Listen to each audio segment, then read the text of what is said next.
Doctor Amar ഫെറ്റിൽ നമുക്കൊപ്പം ചേരുന്നു. Doctor, സംസ്ഥാനത്ത് സാംക്രമിക രോഗങ്ങൾ നമ്മൾ മുൻകാലങ്ങളിലും നേരിട്ടിട്ടുണ്ട്. നമുക്കൊരു പുതിയ കാല പ്രതിസന്ധിയല്ല. പക്ഷേ കണക്കുകൾ പരിശോധിക്കുമ്പോൾ അല്പം ജാഗ്രത കൂടുതൽ കാണിക്കേണ്ട സാഹചര്യം സംസ്ഥാനത്ത് ഉണ്ടായിട്ടുണ്ടോ? അങ്ങ് എന്താണ് ഈ സാഹചര്യത്തെ നിരീക്ഷിക്കുന്നത്? എല്ലാ മഴക്കാലത്തിന്റെ തുടക്കത്തിലും പിന്നെ വേനൽ തീരുന്ന നേരത്തും ഒക്കെ നമുക്ക് പകർച്ചവ്യാധികൾ പൊതുവെ കൂടുന്ന സമയമാണ്. അത് ഓരോ വർഷവും ഏതാണ് കൂടുന്നതനുസരിച്ച് ചില അസുഖങ്ങൾക്ക് കൂടുതൽ പ്രോമിനന്റ് ആയിട്ട് കാണാറുണ്ട്.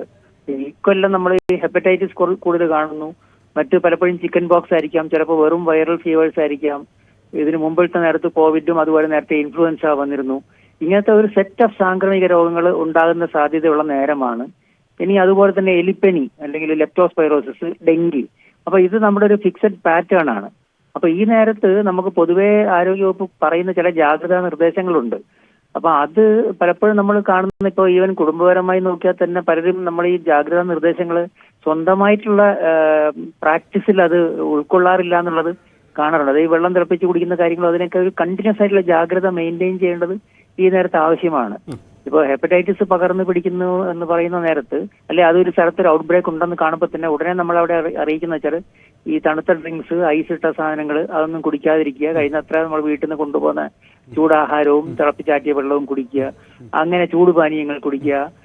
സേഫ്റ്റിയെ പറ്റി ഒരു ആഹാരത്തിന്റെ സേഫ്റ്റിയെ പറ്റി ശ്രദ്ധിക്കുക. മുതലായ ചില പൊതു ജാഗ്രതാ രീതികൾ പാലിക്കുന്നതിൽ കൂടെ ആരോഗ്യവകുപ്പിന് ഒരു സൈഡിൽ നിന്ന് ക്ലോറിനേഷനും മറ്റു വാട്ടർ പ്യൂരിഫിക്കേഷനും അങ്ങനത്തെ പല കാര്യങ്ങളും ഇമ്മ്യൂണൈസേഷനും ആരോഗ്യവകുപ്പിന് ചെയ്യാം. ഡോക്ടർ, എന്റെ ഒരു സംശയം, നമുക്കൊരു ആരോഗ്യ കലണ്ടർ ഉണ്ട്. അത് കാലങ്ങളായി നമ്മൾ അത് നിലനിർത്തി പോരുന്നതുമാണ്. ചില പിഴവുകളോ ചില പോരായ്മകളൊക്കെ ഉണ്ട്, വിമർശനങ്ങൾ ഉണ്ടെങ്കിൽ പോലും അത് നിലനിർന്നു പോരുന്നതുമാണ്. പക്ഷേ നമ്മുടെ ഈ ആരോഗ്യ കലണ്ടറിന്റെ ഒരു വ്യത്യാസം ഉണ്ടാകുന്നത് നമ്മുടെ കാലാവസ്ഥാ മാറ്റവുമായി ബന്ധപ്പെട്ടാണ്. ഉദാഹരണം, ഇത്തവണ മൺസൂൺ നേരത്തെ എത്തുന്നു എന്ന് മാത്രമല്ല, വേനൽ മഴ തന്നെ മൺസൂണിന് സമാനമായ രീതിയിലേക്ക് എത്തുന്നു. കനത്ത ചൂടിന് തൊട്ടു പിന്നാലെ കനത്ത മഴ എന്ന ഒരു സാഹചര്യം. അപ്പം നമ്മുടെ പഴയ കാലാവസ്ഥ രീതികളിൽ നിന്നും മാറ്റം ഉണ്ടാകുന്നുണ്ട്. അപ്പോൾ അതിൽ നമ്മുടെ ഈ കാലാവസ്ഥ കലണ്ടറിന്റെ ശൈലിയിൽ തന്നെ ഒരു പരിഷ്കരണം അത് ആവശ്യപ്പെടുന്നുണ്ടോ സാഹചര്യങ്ങൾ?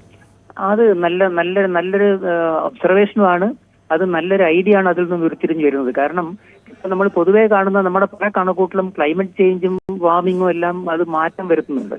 അപ്പോൾ ഇതിനകത്തൊരു ഫ്ലെക്സിബിലിറ്റി. അപ്പൊ ഈ ആരോഗ്യ ജാഗ്രതാ പ്രോഗ്രാം എന്നൊക്കെ പറഞ്ഞാൽ നമ്മൾ നേരത്തെ ഈ മഴക്കാല പൂർവ്വ ശുചീകരണം തൊട്ട് തുടങ്ങുന്ന ഒരു വലിയൊരു സെറ്റ് ഓഫ് ആക്ടിവിറ്റീസ്, വെറും ഒരു ശുചീകരണത്തിൽ ഒതുങ്ങുന്ന കാര്യങ്ങളല്ല ഇതെല്ലാം കൂടെ. അപ്പൊ ഇതിൽ ഒരു ഫ്ലെക്സിബിലിറ്റിയും കൂടെ നമ്മളിപ്പോൾ കൊണ്ടുവരുന്ന രീതിയിലോട്ടാണ് മാറുന്നത്. കാരണം നമ്മൾ തന്നെ കാണുന്നു ടൈംസ് എല്ലാം മാറുകയാണ്, സമയം മാറുന്നു, ഈ പറഞ്ഞ പോലെ സീസൺസ് വല്ലാണ്ട് ചേഞ്ച് ചെയ്യുന്നുണ്ട്.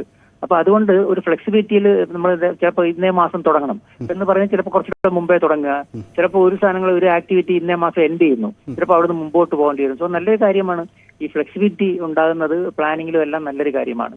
ആ രീതിയിൽ തന്നെയാണ് ഇപ്പോഴും ആരോഗ്യവകുപ്പ് കാര്യങ്ങൾ കൈകാര്യം ചെയ്യുന്നത്.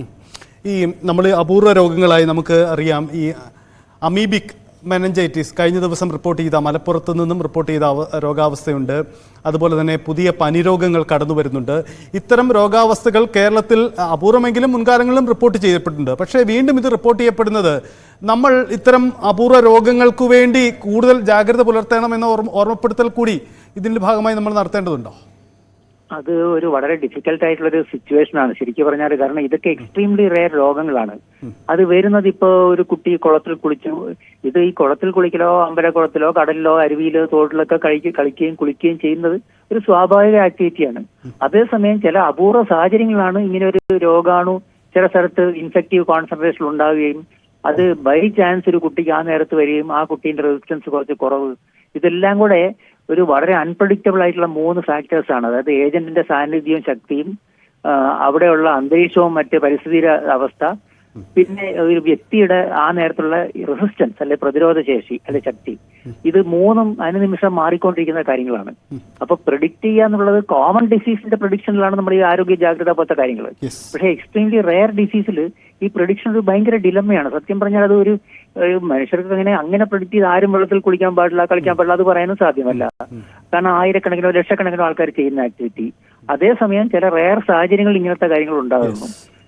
അൺയൂഷ്വൽ സിംറ്റംസ് ഒക്കെ കാണുകയാണെങ്കിൽ ഒരു ഡോക്ടറോട് ചോദിക്കുക, അല്ലെ ദിശയെ വിളിച്ചൊരു ടെലി കൺസൾട്ടേഷൻ ഈ ഹെൽത്തിൽ കൂടെ ഈ സഞ്ജീവനെ കൂടെ ചെയ്യുക, ദിശയെ വിളിച്ചൊരു ആരോഗ്യ സംശയം ചോദിക്കുക, അവരുടെ അടുത്തുള്ള ഡോക്ടറെ ഒന്ന് കണ്ട് സംശയം പ്രകടിപ്പിക്കുക. ഇതൊക്കെ അതിനകത്ത് ഇത് പ്രോബ്ലംസ് കൂടാതിരിക്കാനൊക്കെ ഉള്ള ഒരു ചെറിയ പങ്ക് തീർച്ചയായിട്ടും വഹിക്കും. കംപ്ലീറ്റ്ലി എലിമിനേറ്റ് ചെയ്യാനും പറ്റില്ല, കാരണം ഇത് ഹ്യൂമൻ ബിഹേവിയറിന്റെ ലിങ്ക്ഡ് ആയിട്ടുള്ള കാര്യങ്ങളാണ്. വളരെ നന്ദി അങ്ങയുടെ വിലപ്പെട്ട അഭിപ്രായങ്ങൾ നിർദ്ദേശങ്ങൾ പങ്കുവച്ചതിന്. എന്തായാലും സംസ്ഥാനത്ത് സാംക്രമിക രോഗങ്ങളുടെ എണ്ണത്തിൽ പെരുക്കലുണ്ട്.